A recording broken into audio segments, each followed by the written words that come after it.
Got to get it in. Justice Smith. Jabari for three and the win. Yeah! He got it.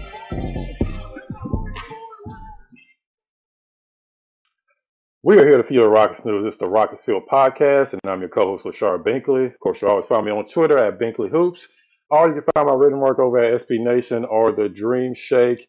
And before we get into yesterday's great road win for the Houston Rockets, I want to give my co-host a chance to introduce himself.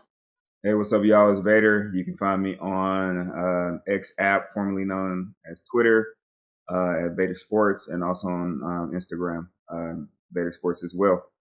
So let's hop right into it. This is exciting. We just beat two of the best teams in the Western Conference with the Oklahoma City Thunder and the Denver Nuggets. So a lot to discuss.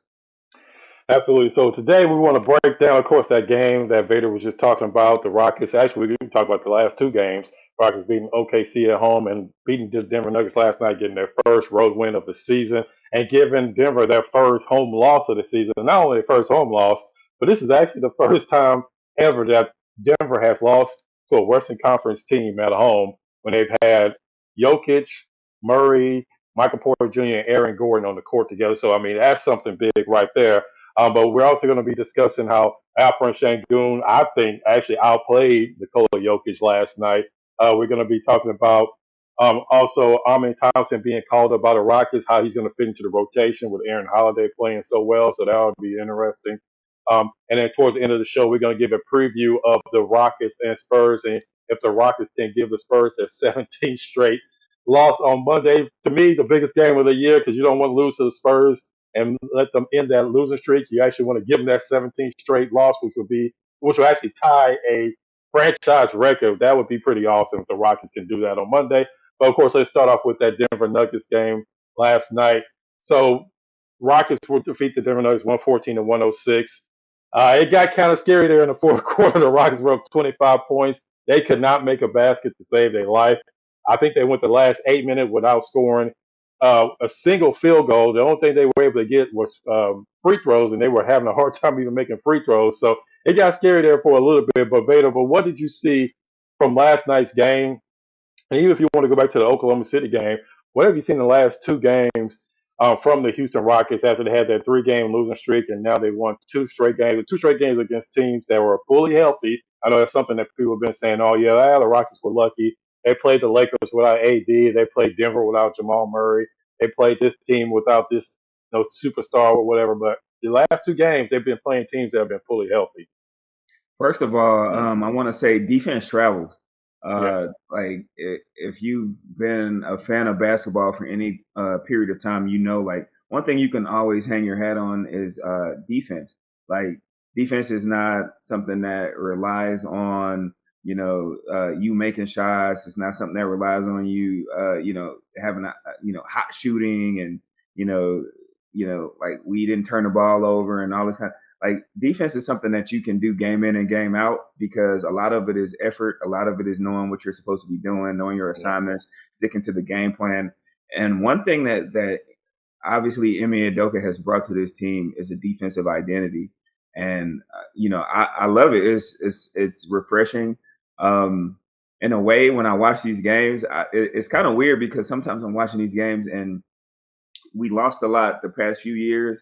And so, we kind of like found like small victories in the game, even because we knew we were going to lose. So I'm like, well, at least Jalen Green got 40 points, right? Or at least Alperen Sengun had a 30-point triple double, or whatever it may be that you were able to take out of that game, even though you lost the game. And now we're not doing that. Like now we are going into the game, and sometimes it's not pretty. Sometimes it's not fun to watch in a sense because grinding out wins is not exciting basketball. But you know what is exciting? Winning. Yeah.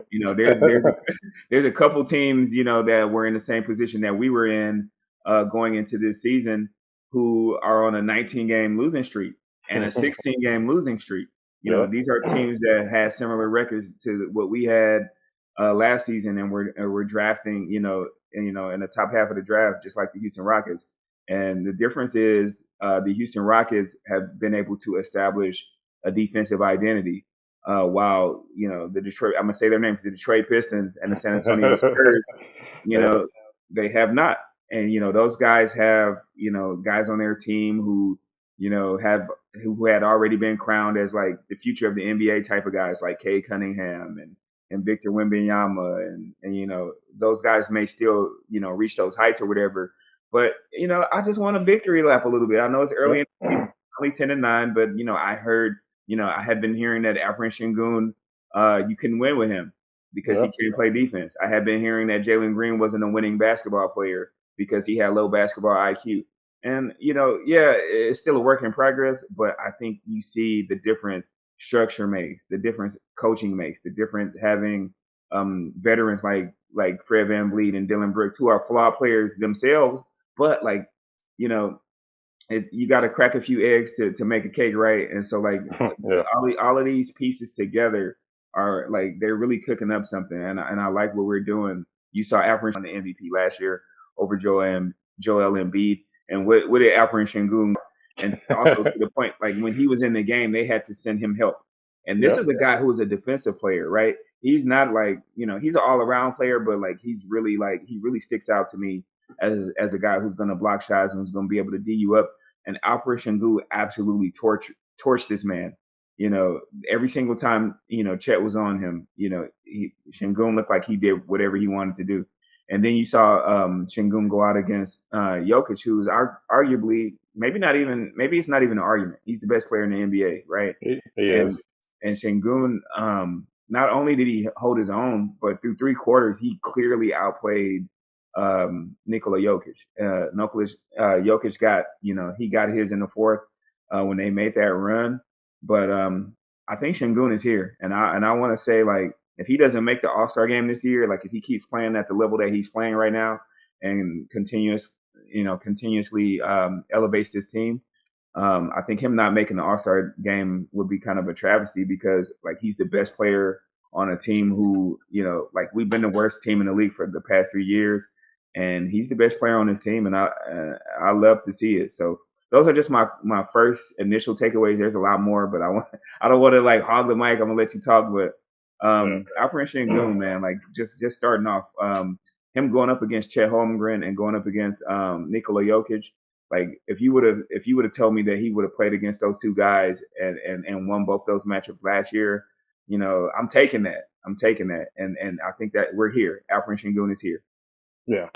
I mean, if people didn't realize that before, I think they realize now. I mean, especially last night. I mean, yeah, I understand Nikola Jokic also had a bad shooting game the night before, so maybe he's just struggling from the field, having one of those kind of spurts that the great players all have where they have 4 or 5 bad games. But it wasn't just that he was struggling offensively. It's he couldn't guard Sengun on the other end. There was several times where Sengun just blew by him like he wasn't even on the court and got and ones against Nikola Jokic. And it was to the point where any other player, they probably would have sent a double team. But because it's Jokic, they probably felt well, we'll try to see if he can play in one-on-one. And he cannot guard Alperen Sengun one-on-one. I mean, it's pretty obvious at this point. And even though Jokic had a strong fourth quarter, for the first 3 quarters, he was horrible. I mean, if it was any other player, let's be honest, he wouldn't even been playing the fourth quarter. Just like Aaron Gordon didn't even play the fourth quarter for him because he was having. I don't know what it is about the Rockets, but he struggles every single game against the Rockets. He didn't even play the fourth quarter. But Alperen Sengun not only doing it on the offensive end, but he's doing it on the defensive end. The Rockets aren't sending help with him and Jokic. He's playing Jokic straight up one-on-one. That's something MA does not do. He does not like to send double teams unless it's just absolutely necessary. But every single game they played Denver this season, Alperen Sengun's been playing a one-on-one. Now, other games, Jokic had 30 and 15 or something like that. But, I mean, you're not going to necessarily stop Jokic. You just have to make him work hard on the other end. Hey, Lachard, let me ask you this. Yeah. We played the Nuggets 4 times, right? In the past 30 days, maybe 26 days, something like that. We beat them, the defending champs, best team in the NBA. We beat them 3 out of 4 times. So technically, in my opinion, I feel like we've won that's a playoff series, right? Yeah. We beat them 3-1. So technically, we should get something out of that. We beat the defending champs, 3-1. It's practically a playoff series. I'm leaving here with something. I'm leaving here with something. But let's be honest. So if not even no joke, the Rockets really do match up well with Denver because if you look at it, of course they have Jokic, but Sengun makes Jokic work on the other end. And then yes, they have Jamal Murray, but now the Rockets have Fred VanVleet, who's basically the same type of player. And then they have nobody that can guard Jalen Green. Aaron Gordon always struggles against the Rockets. It's not just this game. He struggled against the Rockets all season in the game that he actually did play. And then Michael Porter Jr. We haven't even talked about Michael Porter Jr. Every time they see Michael Porter Jr. on the court, they're going to make sure they set a pick so that man, so one of their guards can actually isolate him. It's like barbecue chicken every time Michael Porter Jr. is on the court. And the Rockets match up really well against Denver. Not to say that I'm just going to guarantee that they'll beat them in a playoff series, but I wouldn't be shocked either because it's just some teams you match up better against than you do others. And I don't think Denver would want to see the Houston Rockets in the playoffs. Let's just be honest. Yeah, and like you said, like the fact that they know where their matchups are. Like you Yeah. saw like several times in the game yesterday, and I'm glad you brought that up because like Jalen Green has been getting a lot of flack within the fan base. Yeah. Like I made a post, I made a post on Twitter a few days ago, and I'm like, the way like our fan base is talking about Jalen Green, I would have thought he was averaging like 11 points a game, right? And Oh so yeah, like I when saw you that. Yeah. yeah, and when you go and you actually look, like I'm gonna look right now, like he's averaging 19.1 points per game, Yeah. 4.6 rebounds, 3 assists, 3.1 assists, and his true shooting percentage is higher than it's ever been, Yeah. in his 3 years that he's been in the NBA. He's not playing bad. I think that the expectations that us fans have for him have kind of skewed the way we look at him, right? So like you want him to already be Devin Booker. You want him to Yeah. already be Anthony Edwards. And he's not Yeah. there yet. Like Yeah. granted, like he's not there yet. He's not consistent. There are times where you could tell that he's out there and he's thinking too much. He doesn't know when to pass and when to shoot, when to attack, when to be, when to take a back seat. And those are things that he's going to learn as the season progresses. Um, I feel like he could play better, honestly. But like when you look at the stats, he is not he's not playing bad. And then like the last 7 games, I pulled up because somebody had posted, but like he's averaging 21 points a game on 58% true shooting, over 58% true shooting percentage. Yeah. And then like he has the rebounds. His rebounding is clearly improved. He has the assist there. His defense has clearly improved. Yeah, he makes mistakes. It's not perfect. It's a work in progress. But you cannot look me in the eye and tell me that his defense has not gotten better than it was the previous 2 seasons, right? Yeah. The Houston Rockets, I think, have the fourth uh, best rated defense in the NBA, and this is with a guy in the starting lineup in Alperen Sengun and Jalen Green, who by all accounts were considered bad defenders coming into this season. So Yeah. which one is it, right? Alperen Sengun can't play defense. Jalen Green can't play defense. Neither of these guys are winning basketball players on a good team. The Rockets have the fourth best defense in the entire NBA, and these guys are playing a lion's share of your minutes. So like Yeah. they're doing something, and so we once again we come back to the coaching. We have to give them props. Like I love what Ma is doing. I love what Sullivan is doing, and Ivy and some of the other guys who don't get as much fanfare. But like the Rockets are building something, and we haven't even seen Amin Thompson yet. Yeah, it's something we're going to talk about definitely later on with the Rockets recalling him. But kind of following up on Jalen Green, yeah, same thing. I posted something about him. I actually wrote an article a couple weeks ago where I was talking about his year 3 jump may take a little longer than most people wanted it because if you look at his first couple of seasons, and I think it has a lot to do with Anthony Edwards. Anthony Edwards had the huge jump in year 3, so everybody's expecting Jalen Green to be exactly. They're two different type of players. They're in two different type of situations. The Rockets have been so bad his previous 2 seasons. It's hard to like judge him as a regular player because Anthony Edwards didn't have to deal with the type of losing that Jalen Green had to deal with. He was on teams where there was no structure. There was no plan in place. It was just basically a free for all kind of, hey, you go out there, you do this and do that.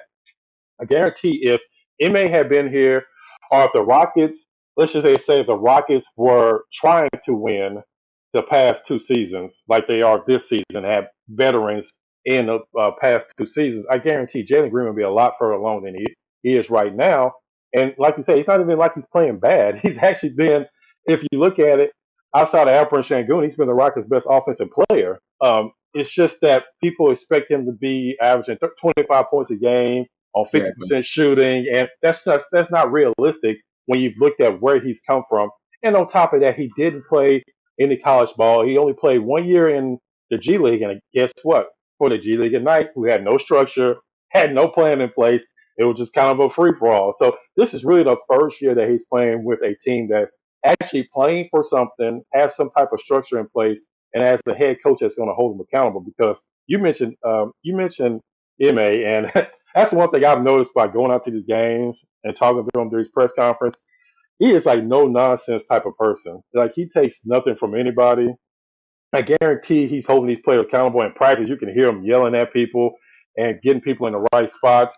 Even when you joke with him in these press conferences, he barely ever even cracks a smile. So I can imagine that's exactly how he is with, especially the young guys like Jalen, like Jabari, like Alperin. You can see it even during timeouts and during dead balls. He's constantly talking to Jalen Green on the sideline.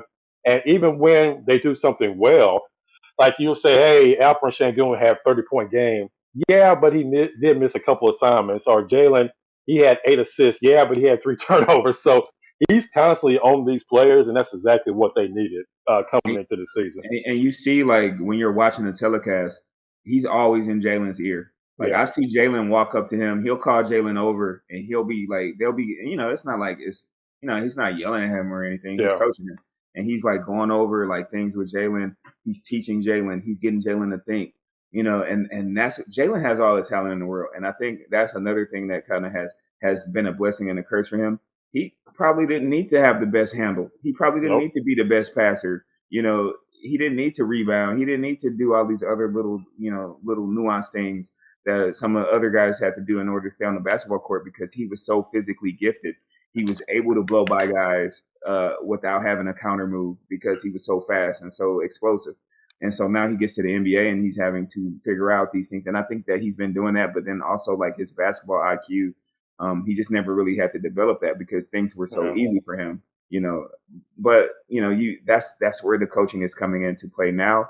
And like I've seen some of the interviews that you've done, and I've seen him say things like, Jalen Green needs to, no matter who's on the court yeah, on the court with him, he needs to, be himself and do the things that he needs to do. Like it doesn't matter. He shouldn't take a backseat to anybody. I think that's what he said. And yeah, then I saw another interview, a few weeks ago where he was just basically saying that Jalen Green needs to stop thinking. He needs to like find he when it's time to score, he needs to score. When it's time to pass, stop overthinking it. yeah, Like play basketball. And so like the coach sees it. The coach sees okay, he's trying not to be a ball hog. He's trying not to be a chucker. Because just imagine, Lachard, imagine, Jalen Green comes in. We have a new coach who's putting all this stuff in place. And he just is like, I'm going to get my 22 shots up no matter what. yeah, Then what would the fan base be saying then? Oh, he's a shot chucker. He yeah, doesn't want to play organized basketball. A lot of the same things that some of the same stuff that we're saying about like Cam Whitmore, whether that's justifiable or unjustifiable, like whatever. But like people would be saying that about Jalen Green right now, because he would just be like, okay, I'm gonna get mine, outside of like whatever else is going on, whatever the play is, I'm just gonna get my shots up. So like he has to just find that balance, and I think as the season progresses, he's going to know when to take over, yeah, when to pick his spots, and that's just part of learning. That's just part of learning, and he hasn't had to do that before because like last year he got the ball and him and the other guy that was his backcourt mate. They just kind of alternated. Like, okay, it's yeah, your turn, bro. All right, you cook. I saw, ooh, that was a good crossover. Step yeah, back, heads between. You made a shot. Now it's my turn. And so this year, you see them actually running a lot more plays. They're running a lot more sets. They're sharing the ball a lot more, and I think he's fit into that. But moving forward, like you can kind of tell as Jalen goes, the team goes. So like when Jalen has a really good offensive game and when he's has a high scoring game, we tend to win those games. So he just has to figure out like we need that from you, but we just want you to make the right play. So like if the right play is for you to cook your man and to take a shot, then that's what it is. If it's to like break down the defense and then find the open man, make a skip pass, whatever, then do that. And so that's going to be the evolution of Jalen Green. Hopefully by the end of the season, all of this stuff will look silly when we look back at it. Yeah. I mean, exactly. So, I mean, it's just going to take time. You got to think about, yeah, he played some off ball earlier in his career, but it's not the same type of off ball he has to play now because he's with a point guard that's, if anything, Fred VanVleet is looking to get everybody else involved first before he starts taking his own shot. So now it's just an adjustment for Jalen Green to figure out how to play with a point guard like that because he's never had a point guard like that before. Because, like you just said, the person that was here previously, majority of the time he was looking to get his shot first, and then if he can't get his shot, then he may pass it. But it's the opposite with Van Vliet, to where he's looking to try to get everybody else involved, and then if he can't find the pass, then he takes a shot. So it's kind of a reverse.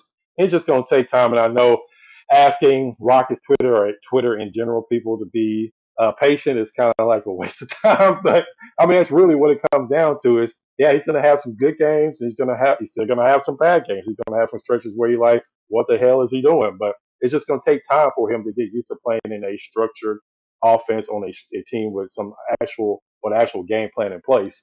I wanted to move on to Thompson because that's kind of the other big news that we just found today that the Rockets I actually recalled him a day earlier because before inmate was saying that they were planning on having him stay throughout the weekend because the Vipers have another game today um, before the Rockets game on Monday. But I guess they saw enough of what Ahmed was out there doing. Ahmed was out there playing 30, 40 minutes anyway. They figured, well, we might as well get him back here early because the Rockets actually probably going to have a practice tomorrow, so he'll get some time practicing with the team. And then we'll see how much he'll actually play on Monday. I don't know if he's going to be on a minimum restriction. Hopefully, we'll find that out before the game or at the practice tomorrow. But the real question is, how does he fit in the rotation? Because when he first got hurt, the thought was, Aaron Holiday will take some of his minutes now, but when he comes back, then Aaron Holiday's going to go back to not playing or be the 10th, 11th man on the roster. But Aaron Holiday has been one of their most consistent shooters, one of their best defenders, and he's been probably the biggest surprise out of anybody on this team this season because nobody really thought anything when Aaron Holiday was signed. Let's just be honest. It was like, okay, which Holiday is he again? That's what people were trying to figure out. But now he's like a real important part of the team, and I don't see him going back to the bench as far as going back to the bench and not playing. I think he's still going to get some playing time. So how does Ahmed fit into the rotation now with Holiday playing so well? That's what scares me. I need to see Ahmed on the court, man. Like I don't know. I don't want to go as far as to say that I'm willing to like sacrifice a few wins early in the season to get Ahmed on the floor, but I kind of feel like in order for this team to, by the end of the season, be a real threat to maybe upset somebody in the first round or to actually like really get into that last seed in the playoffs or whatever. Yeah. I feel like Ahmed needs to be involved because like he does so much. He can pass, he can rebound. He should be a good defensive player for you. He has positional size. He brings athleticism. He's kind of like he's like everything that and respectfully, he's kind of like everything that Fred VanVleet isn't. Fred VanVleet brings the shooting and he brings that steady hand and he brings veteran leadership, but he's short and he's not particularly athletic and he's not going to get you a bunch of rebounds and like the I guess the switch up that you can have when you bring Ahmed Thompson in the game, I just think is valuable. When you look at, I know the Pistons have been losing, but like I look at what his brother has been doing over, in Detroit, and I'm like, if Asar can do all of those things in Detroit, like I kind of feel like Ahmed can do similar things as far as like the rebounding and the defense, and then I feel like also because he is a point guard that he's gonna be able to like get us out in transition a little bit more. find like Jalen Green, going to the basket for some of those lobs and things like that. What do you think? Well, yeah, actually, I want to ask you right quick. So, do we think it's going to be Holiday getting less minutes, or I could don't it be I don't could it think be it's Jay? Holiday. I don't think it's It could be Holiday. Jay Sean. It could be Jay Sean Tate losing minutes. They could run a rotation, a bench rotation, where Amen and Holiday are playing together, and Holiday's playing more the shooting guard position, and Tate may be the kind of the odd man out, and maybe even losing. Maybe sometimes Tari may even lose some minutes because Reggie Bullock's not playing anyway, so there's no minutes to take from him. Jock Landale is not playing, so there's no minutes to take from him. So it's really come down to Tate and Easton. Those were really the only two other players. I don't think this really affects Jeff Green that much. He's still going to be playing backup center minutes and some power forward minutes. So it really comes down to Tate and Easton. One of them, I think, is going to lose minutes. And I found it curious that report came out yesterday that people have been calling about Jason Tate. Like Yeah, it just seemed like that was a weird leak at that time that, hey, yeah, teams have been inquiring about Jason Tate, but they have been hearing that, the Rockets see him, as part of their plan for this season or whatever, however it was worded. But yeah, I just thought that was kind of weird because, with Amon Thompson coming back, like you said, like I think Aaron Holiday has kind of solidified himself as a rotational piece because of his shooting. Like yeah, he's shooting like over 43%, I think, from three, or yeah, at least over 42%. Like it's something crazy. It's the best on the team. And then his defense has been very, very good, and he's played his role. He hasn't tried to do more than is asked of him, and I think he's exceeded expectations. So like it's like you can't take that guy out of the rotation. And yeah. then as much as we love what Jason Tate does and what he brings to the table, like what does Jason Tate bring other than experience? What does Jason Tate bring that Amon Thompson can't bring as well, right? Because Yeah. Jason is not really a knockdown shooter. Yes, he plays very hard nosed defense. He's a good team guy.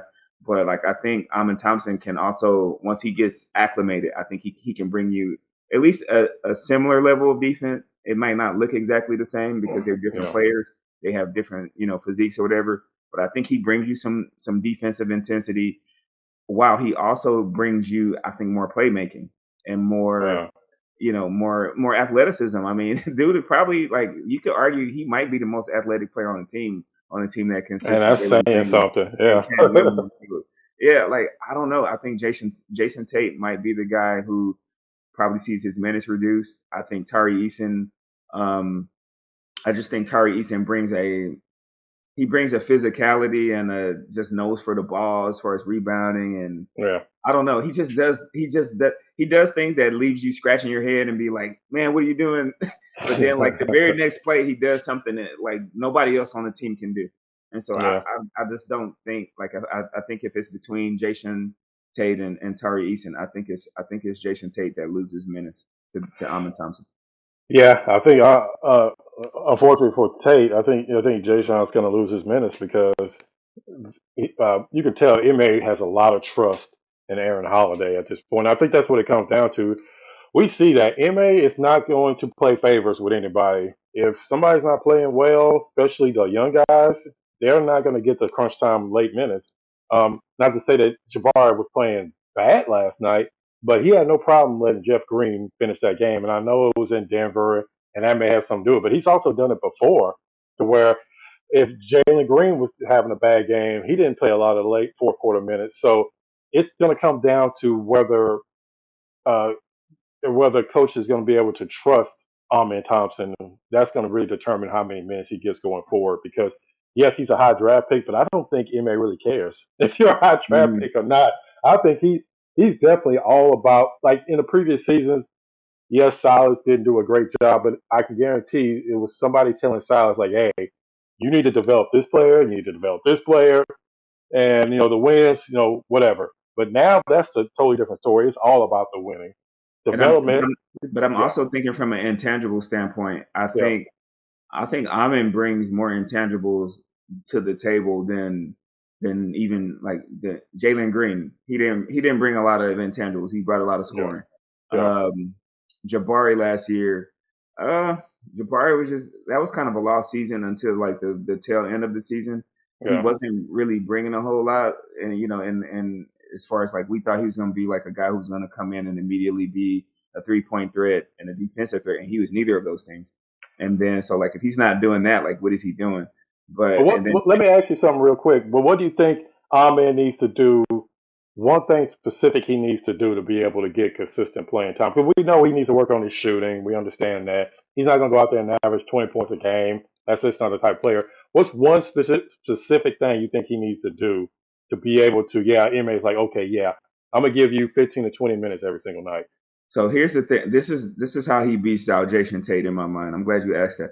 He has to show that he can defend at least similarly to Jason Tate, maybe not Yeah, better, because I think Jason Tate Jason Tate is a really good defensive player, so I don't want to slight him at all. But I yeah, think he has to be like maybe not better, but close to what Jason Tate brings you defensively, and from an instinctual standpoint. And like we know he can get you stocks, the steals, the blocks, all that kind of stuff. So I think he needs to be that. He needs to focus on that. And then I think on the other end of the floor, he needs to that handle has to get better, man. Like the yep. handle, like when Don't turn the ball over. he Exactly. he Yep. can't be like a guy that's going out there and turning the ball over. So, and these are things that we kind of expected from him, like coming in. Like I Yeah. I want to see him be able to bring the ball up the court and at least initiate the offense. Maybe not be an all-star version of Amin Thompson right away because he still has a lot to work on. But can you bring the ball up the court without turning it over and get us in our Yeah. sets and not stagnate the offense? Because I think he's shown a willingness to shoot. He's shown he can make all the passes. It's just a matter of the turnovers. So like defense and keeping the turnovers down, I think he gets on the court. Yeah. And something interesting that Ime Udoka said earlier in the season when Ahmed was playing, it's like he feels he can play multiple positions. So even if, let's say, for some reason he's not playing as many minutes as a point guard. I think he could be running sometime as a small forward or running even at the a shooting guard position. I just think it's not really going to be. I think he's kind of positionless as far as what MA is going to want from him, at least for now, coming off the bench because I think they're going to find a way to get him some minutes because, like you said, he does have a lot of stuff that you're not going to find from Jay Tate. You're not going to find Jay Tate. Well, he will try to bring the ball up, but it doesn't always end too well when he's trying to force He the doesn't. action He on doesn't fast have break. the court vision that Amon has. Like he, Exactly. he he can dribble fine. Like it's not his dribbling isn't really an issue. Like you can see But he he has can tunnel vision. he Yeah. has tunnel vision, and so like Tari Eason has tunnel vision. He can handle Yes. the ball, pretty well for a guy his size, but he just can't make those passes because he doesn't see them. And see, Yeah. that's the thing that Amon brings, and I feel like um, we aren't a great transition offensive team right now. And I think that if Amon Thompson can ever get up to speed, then I think he unlocks another aspect. He unlocks another dimension to like this team that we haven't seen yet. Just because he will get you out in that fast break, he will find an open guy. Like I watched a lot of his tape like last week because I was just kind of looking at like some highlights for him. I was thinking about putting together like a little highlight reel. And one Yeah. thing that I noticed, like he always is looking up the court. He doesn't have to get the rebound and dribble the ball up the court to find somebody. He's Yeah. gonna grab the rebound and he looks up the court immediately and he'll throw it ahead if he sees somebody running the court. And we don't have a lot of guys that see guys running in transition. And so Yeah, that's true. that's something else that I think that he'll bring to the team. So like I'm really excited about Amin coming back. Like he went down there and immediately got like a ridiculous triple double.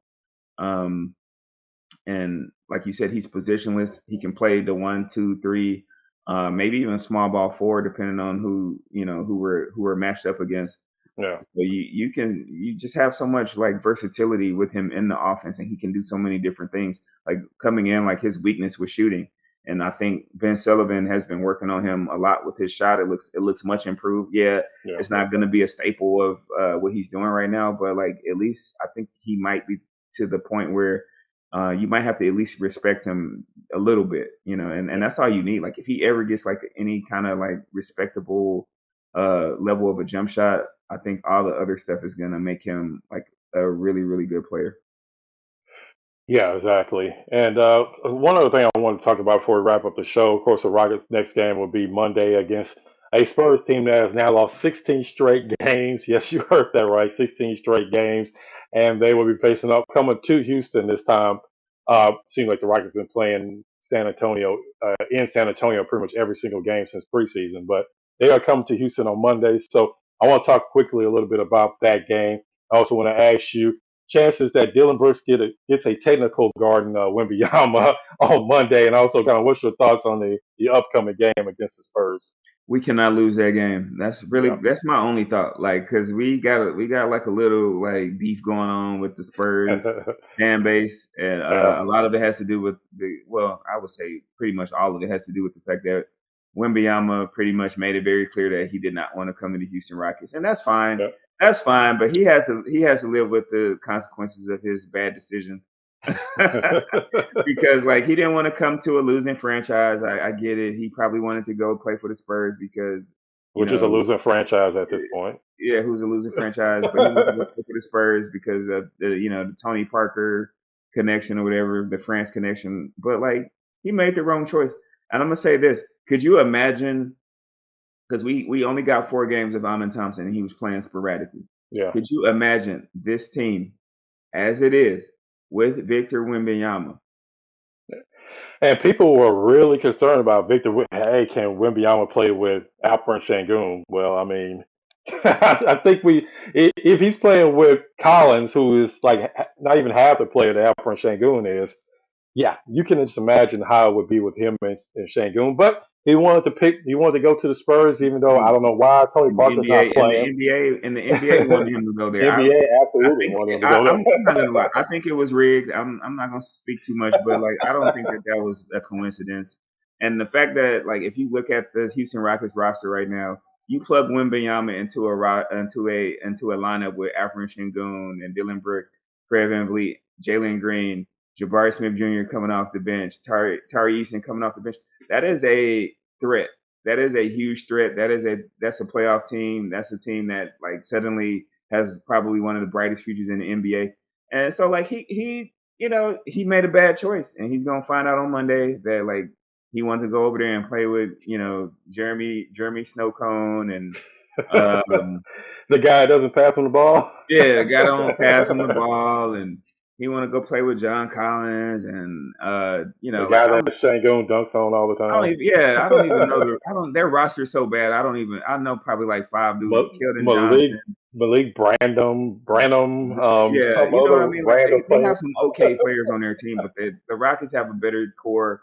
And had he came here, he could have been part of something special. But it's okay. We riding with Amin. Amin hasn't ramped up yet. Yeah. I think Amin eventually has all-star potential, and I think that like he brings something to the team that they don't currently have from the guard position. Like we want Jalen Green. Like the vision for me, Amin Thompson is your jumbo playmaker. He's out there. He's setting everybody up.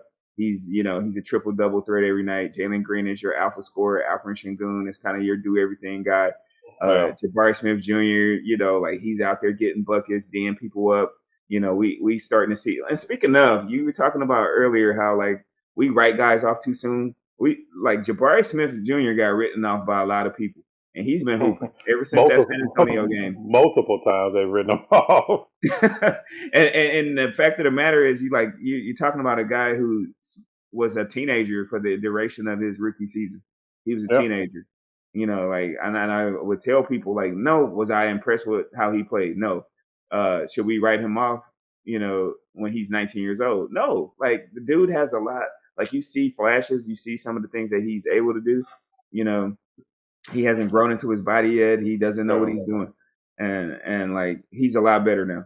But like this team is gonna be good, and I'm just glad. Like I said earlier, I'm just thankful that we got a coach in here who can kind of like take the ingredients and make the gumbo. Yeah, I mean, you really realize, like, when I'm talking to these guys, you realize really how young they are. Because when you're watching them on TV, they're basketball players. But like when you right in front of them, I mean, these people, some of them can't even go to a club. That's how young Right. they are. I mean, these players are really, really young, and you expect them to just come in and just be these great players right off the top. But nowadays, players, they play maybe 1 year in college. Some don't even play college at all. So they're getting a lot of their learning experience on the job in the NBA. And imagine how hard that is. If you just imagine you go into your job and they expect you to be the best person there day one, and that's how it is with NBA players. People expect them to be the best player on the team day one. And imagine you're doing this at the highest level and you're 19, 20 years old. I can't imagine that when I was 19, 20 years old going to some high level job and I got to be the best person there. That's just hard for me to imagine that that's a possibility. And people need to realize that with young players, especially with Jabari. Jabari is the perfect type of player that you want on a winning team. He's not the player that's going to be on a losing team putting up 30 points a game. That's just not his game. But on a winning team, a team that has something to play for, he's the perfect complementary player that you want on your team. And I think people are going to start to see that now that the Rockets are starting to win. And let's be honest, starting to win and actually have a chance to make the playoffs, not to play in, but to play off, something that I think most people had no thoughts of the Rockets being a top 8 seed coming into the season. You're going to really start to see that he's going to be the type of player that you want on a team that's actually trying to win and not just going out there tanking every night. And Lachard, a lot of our guys got like this horrible reputation around Yeah. the NBA, media, fans over the past few seasons because like these guys were all said, oh, this you can't win with this guy. He's not a winning basketball player because they went into situations that were not conducive for winning. So like if we're being objective, if we're objectively speaking, is Victor Wembanyama not a winning basketball player because they lost 16 games in a row? Because that's the kind of things that you were saying to me about Jabari Smith Jr. and the kind of things you were saying to me about Jalen Green and Alperen Sengun. So is Victor Wembanyama a losing basketball player? Is Cade Cunningham, who's now lost 19 games in a row, is he a losing basketball player? Like, make it make sense. Y'all tell me which one is it? Because, coming into the season, I heard, Cade Cunningham is a generational point guard. He's a guy who you can build. He's like a guy who's going to be like a James Harden or a Luka Doncic moving forward. I heard that Victor Wembanyama was going to be like the next, great player in the NBA. And I'm not saying that none of these things are going to eventually happen, but like I'm just using this in the context of the guys who are on the Houston Rockets because, we were told over and over through media outlets that this situation in Houston was horrible and basically unsalvageable, and these guys were not good basketball players, and you couldn't win with them, and they need to blow it up, and they made the wrong picks, and all of this kind of stuff. And I don't hear they're not keeping the same energy for Cade Cunningham and Victor Wembanyama. That's all I'm gonna say about that. Yeah. I mean, and you probably won't hear just because the Rockets, it kind of goes all the way back to a lot of the media probably didn't like Daryl Morey, didn't like James Harden. So it's kind of carried over the years. And then it didn't help when you've been the worst franchise probably the last 2 or 3 seasons running. Um, so now Victor Wembanyama, they've lost 16 in a row. And maybe because I don't follow the Spurs, but I haven't really seen a lot of that. Just like you said, I haven't seen a lot of that. Yeah, Victor Wembanyama was putting up these numbers, but boy, he sure doesn't know how to help them win games. I really haven't seen a lot of that. It's been mainly like, oh, Victor Wembanyama's great, and the rest of the team sucks because they're not getting him the ball. I even think people complain more about Pop than they have Victor Wembanyama. And like you said, Victor Wembanyama's going to be great. I mean, he's going to be one of the best players in the league in a couple of seasons. So don't get me wrong, but it's definitely not the same talk that we saw from the Rockets about the Rockets the last couple of seasons. I mean, every other article, I even seen some just earlier this year talking about if Jalen Green a bust, even with the Rockets winning. So it's definitely a different narrative when it comes to other players outside of Houston. And I don't think it's just, Houston people just being sensitive. It's a real thing that a lot of the media just does not like the Rockets because they didn't like the style of play. They didn't like James Harden. And that's just carried over to now. They don't like Jalen Green, his style of play. And then the whole thing with the guy that we will not name situation, that really didn't help the Rockets' reputation either. So it's just been a bunch of different things that there's reason why a lot of these media people still don't like the Rockets, even though some of them are still coming around. Um, Bill Simmons, for instance, even gave the Rockets some credit, which only reason I know that because I saw it on my timeline. I don't actually listen to what he has to say, but it's starting to slowly change, and I think that it has a lot to do with them bringing in veterans like Fred VanVleet. I can't necessarily say Dylan Brooks because a lot of people hated Dylan Brooks before he got here, and they thought that the Rockets were insane for giving him a $20 million deal a year. And we haven't even talked about how great he's been this season. Right. He's actually been the Rockets' best shooter this season, something that nobody thought was possible coming into this season. So it's been a lot of narratives have been changed this year when it comes to the Rockets. And I think that if they continue to win, getting that first road win was huge. So now people can stop talking about, yeah, the Rockets are good, but they haven't won on the road. Now they can't say that anymore. The Rockets finally moved on from that. So, like you said, they can't lose to San Antonio Monday because it would be a bloodbath on Twitter if the Rockets lose Mm. to the Spurs on Monday, even with all the great things that they've done so far this season. They definitely have to win that game for a lot of different reasons. So we'll see how all that plays out. I'll be out at the game Monday, so of course we'll have coverage up here on our YouTube page.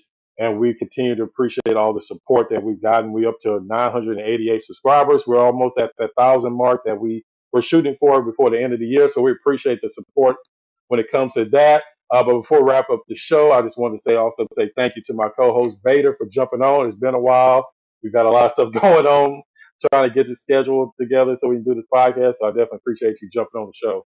And I want to thank you because like every time I look on Twitter or I look on YouTube, you always have like a short video or you have like an interview or with the player with Udoka or somebody like that. And I think the content that you're putting on the YouTube channel this season is just phenomenal.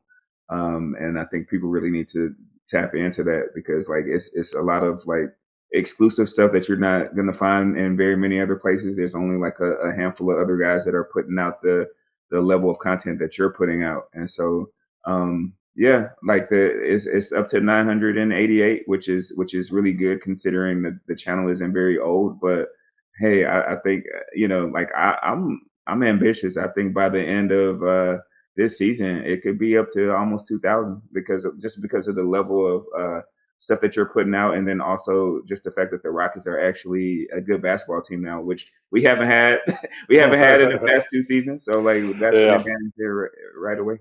Yeah, absolutely. I think that's the biggest thing is that we're actually talking about winning basketball because I don't know about you, but I got tired of getting on podcasts every week talking about, yeah, the Rockets lost by 30, but hey, at least Jalen Green had 35 points and he had a highlight dunk. I mean, at some point you get tired of talking about that. You want to talk about Jabari Smith made a layup.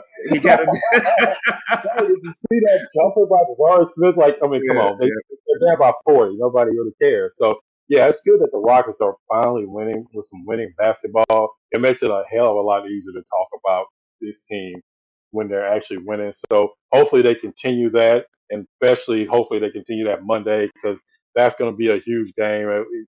Not that necessarily that the Spurs are any good because they are a horrible team. Let's just be honest. But when it comes down to a rivalry, we know that Rockets Spurs, Rockets Mavs, those are the games that you want to win. It doesn't matter what the record is. So we'll see how that plays out Monday. And like Vader said, we appreciate the support. We definitely are pushing for 2,000 by the end of the season. Definitely 1,000, hopefully in the next couple of weeks. And we appreciate the support. Make sure you hit that subscribe button, hit that like button.